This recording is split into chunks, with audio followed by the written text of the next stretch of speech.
A30 তাই তোমাদের জন্য একটা অফার। আমি অফারটা তোমাদেরকে বলবো না, তোমাদেরকে দেখাবো। বাটনটা প্রেস করো। আরে ওরা এত শান্ত কেন? এটাই আমার অফার ছিল। প্রাইস পুলে $50,000 অ্যাড করব, তাহলে টোটাল হয়ে দাঁড়াবে $6,00,000। কিন্তু কোনো দিন অ্যালার্মের শব্দ পাওয়া যাবে না। তোমাদেরকে ভাবার জন্য সময় দিলাম। হ্যাঁ, অ্যালার্ম ছাড়া বিপদ হতে পারে। আর এটা যদি শেষ টাকার অফার হয়? আমাদের কাছে $5,50,000 আছে, আর এতদিন আমরা সেটা প্রোটেক্ট করতে পেরেছি। এটা কি যথেষ্ট নয়? আমাদের এখন থেকে ভাবতে হবে এই চ্যালেঞ্জটাকে কিভাবে সহজ বানানো যায়। আমরা অ্যালার্ম ছাড়া পারবো না। কিন্তু দেখো এখানে কত টাকা। ঠিক আছে, তোমাদের সময় শেষ হলো। তোমরা কি প্রাইস পুলে আরো $50,000 অ্যাড করতে চাও? তাতে অ্যালার্মের শব্দ হবে না। না, আমরা এটা করব না। আমরা এটা নেব না। সত্যি? তোমরা এটা দিয়ে দুজনেই টেসলা কিনতে পারবে? আমরা এমনিতেই ওটা দিয়ে টেসলা কিনে নেবো। আরো টেসলা কিনতে পারবে? আমার শুধু একটাই গাড়ি চাই। ঠিক আছে, পরে দেখা হবে। জানি না কবে দেখা হবে। আবার দেখা হচ্ছে, টাটা। বিশ্বাস হচ্ছে না আমি না বললাম। জিমি আমাদের $50,000 অফার করলো। কে না বলবে এটাতে? রেন বললো। এত টাকার জন্য আমার কষ্ট হচ্ছে। ও আস্তে আস্তে বুঝতে পারবে, আবার আগের মতো হয়ে যাবে। আমরা সঠিক ডিসিশন নিয়েছি। তাই ওদের সম্পর্ককে মজবুত করতে ওরা ওদের সব খাবারগুলোকে জায়গা থেকে সরিয়ে ওরা একটু আঁকাআঁকি করলো আর ওদের টিমের নাম দিল সিওয়ার র্যাটস। আরে আমি তো দারুণ এঁকেছি। ওয়েলকাম। কিন্তু এটা যথেষ্ট ছিল না, কারণ হিউগো ছিল হতাশ, যেহেতু ওকে বেশি কাজ করতে হচ্ছিল। মাছকে খাওয়ানো এবং ট্যাঙ্ক পরিষ্কার করা এখানে শ্যাওলা দেখো। ও মাই গড, এবং গার্ডেনকে মেনটেন করা, যাতে ওরা সব সময় ফ্রেশ ভেজিটেবল পায়। খুব ভালো, খুব ভালো। হিউগোকে ছাড়া কি করতাম আমি? হেঁটে যেতে। শুধু তাই নয়, হিউগোকে বেশিরভাগ সময় রান্নাটাও করতে হচ্ছে। আর যেহেতু ও 3 বেলা রান্না করছে, তার মানে ও দুজনের জন্য প্রায় 100রও বেশি বার রান্না করে ফেলেছে।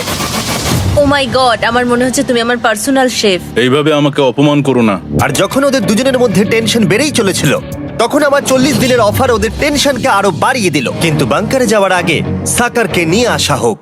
নোলেন? মানি সাকার। ও আচ্ছা। ডে 40 হওয়ার জন্য এই যে চ্যান্ডেলার শুরু করো। তারিক আর চ্যান্ডেলার এখন এটার উপরে রয়েছে। ওরা এখন $1,00,000 বের করে নিচ্ছে, যেটা তোমাদের থেকে নেওয়া হচ্ছে না। শুরু করে দিয়েছি, টাকা টানছে। আর পরের 10 মিনিটের মধ্যে তোমাদের মধ্যে কেউ বেরিয়ে গেলে সে এই বের করে নেওয়া $1,00,000 নিয়ে বাড়ি যেতে পারবে এবং আরেকজন এলিমিনেট হবে না। কিন্তু তুমি একা করে দেবে তোমার টিমমেটকে। সে আইসোলেট হয়ে থাকবে এই বাংকারের মধ্যে আর জিততে পারবে $4.5 লাখ। তোমাদের মধ্যে কেউ বেরোতে চাইলে বেরিয়ে যেতে পারো। আমার মনে হয় আমার বেরিয়ে যাওয়া উচিত। আমি এখানে সবটা করি। আমি রান্না করি, আমি গাছগুলো মেনটেন করি, এমনকি গিটার বাজিয়ে তোমাকে এন্টারটেনও করি। আমার মনে হয় আমার বেরিয়ে না, যাওয়া তুমি উচিত। এটা করতে পারো না। আমার মনে হয় বেরিয়ে যাওয়া উচিত। আমরা তো একসঙ্গে সিওয়ার র্যাটস ছিলাম। তুমি এটা করতে পারো না বন্ধু। তোমার অনেক টাকা জেতার স্বপ্নের কি হবে? তুমি যদি পরের অফারটা নিতে চাও, তাহলে আমার আর কোনো আপত্তি থাকবে না। হিউগোর ইচ্ছে মতোই হবে। তাহলে কি বলছো বলো? আমার মনে হচ্ছে ওই ডিলটা নিয়ে নেবে। ঠিক আছে, তোমাদের মধ্যে একজন পেতে চলেছে $1,00,000, যেটা গাড়ির পিছনে এখন রাখা আছে। কি করবে বলো? আমার চাই না। আমাকে ক্ষমা করো।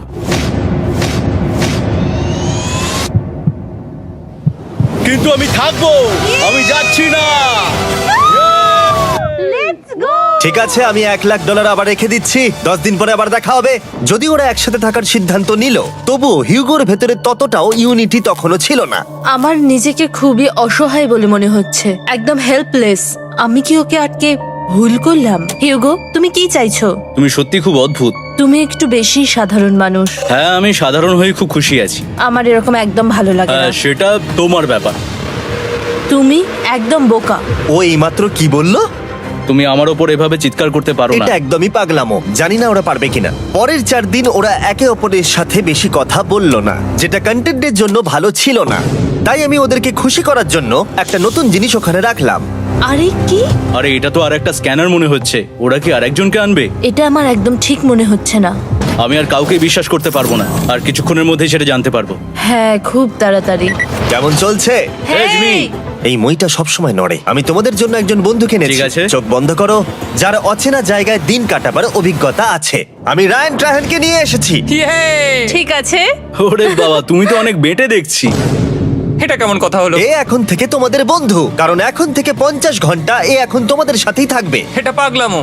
আর যেহেতু তুমি এখন কন্টেস্ট্যান্ট, ও এটা তো হওয়ার কথা ছিল না। তোমাকেও সেম রুল ফলো করতে হবে যেটা হিউগো আর রেন করে। জানি না এবার কি হবে। ও ওকে, এবার তুমি এটা পড়ে নাও। তোমাকে মোটা লাগছে। এখন থেকে 50 ঘন্টা পরে তোমরা 50 দিন পার করবে। ততদিন রায়ান তোমাদের সঙ্গেই থাকবে। মজা করো, দাঁড়াও জিমি, যেও না। রায়ান এনজয় করো। হেই গাইস, হেই, হিউগো। হিউগো। আমি রায়ান। আমি রেন। হাই, দেখা করে ভালো লাগলো। হ্যাঁ, ভালো লাগলো ভাই। নতুন রুমমেট। নতুন রুমমেটস। ভাই আমার হাত কাঁপছে, আমি এখন সত্যিই খুব নার্ভাস। সত্যি কথা বলতে আমার রায়ানের ব্যাগটাকে চেক করা উচিত ছিল, কারণ আমি একটা জিনিস এনেছি। কি? বিয়ন্সে? এটা তোর অ্যালবাম। ঠিক বলেছো। এটা ওর অ্যালবাম ভাই। এখন সময় বাটনটা প্রেস করার। কিন্তু আমি অপেক্ষা করব যতক্ষণ না ওরা স্ক্যানার থেকে দূরে যাচ্ছে, আর তখন আমি প্রেস করব। চলো চলো চলো চলো চলো চলো। তাড়াতাড়ি, তাড়াতাড়ি। খুব ভালো। আমি বাথরুমে যাচ্ছি। ঠিক আছে। ও সব সময় বাথরুমে যায়। আমি সত্যি এটা বুঝতে পারছি না যে ওরা অলরেডি এখানে 50 দিন ধরে রয়েছে। হিউগো আর রেন একে অপরকে একদম পছন্দ করে না, যেটা অ্যাকচুয়ালি ওদের এই 100 দিনের চ্যালেঞ্জটাকে আরো কঠিন করে তুলতে পারে। আচ্ছা, তোমরা সারাটা দিন একে অপরের সাথে না কথা বলেই কাটিয়ে দাও?